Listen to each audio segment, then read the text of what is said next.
Isang nakakagulat na pahayag ang ibinahagi ng social media personality na si Queen Yasmin matapos niyang i-anunsyo na negatibo na ang resulta ng kanyang pregnancy test.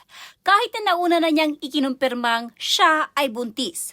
Sa kanyang Facebook post nitong Webes, March 26, ibinahagi ni Queen Yasmin na ang unang pregnancy test ay nagpakitang positive. Ngunit ang sumunod na test ay naging negative na umano.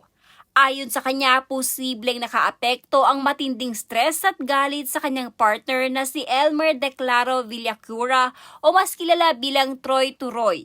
Dagdag pa niya, pinagdududahan niya ang naging papel ng kanyang partner matapos umano siyang painumin ng iba't ibang gamot ng sunod-sunod.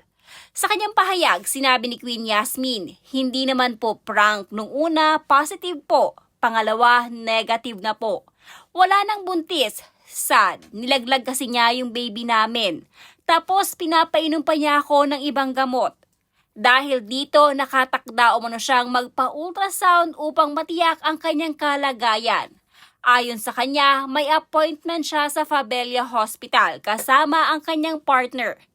Magpa-ultrasound kami bukas ng 1:30 PM sa Fabella para ma-make sure kung meron pa ba o wala na talaga. Yes po, mag-check up po bukas yung appointment namin with my boyfriend Elmer Villacura aka Troy Tuyor ng 1:30 PM bukas. Bukas ko pa po malalaman pagpunta namin kasi galing na kami doon kanina. Samantala, umani ng iba't ibang reaksyon mula sa netizens ang kanyang pahayag. May ilan ang nagpahayag ng pag-aalala habang may iba naman ang nagsasabing posibleng may ibang dahilan sa biglaang pagbabago ng resulta ng kanyang pregnancy test. May mga netizens din na nagpapaalala sa illegal na abortion sa Pilipinas at pinapayuhan si Queen Yasmin na unahin ang kanyang kalusugan at kaligtasan.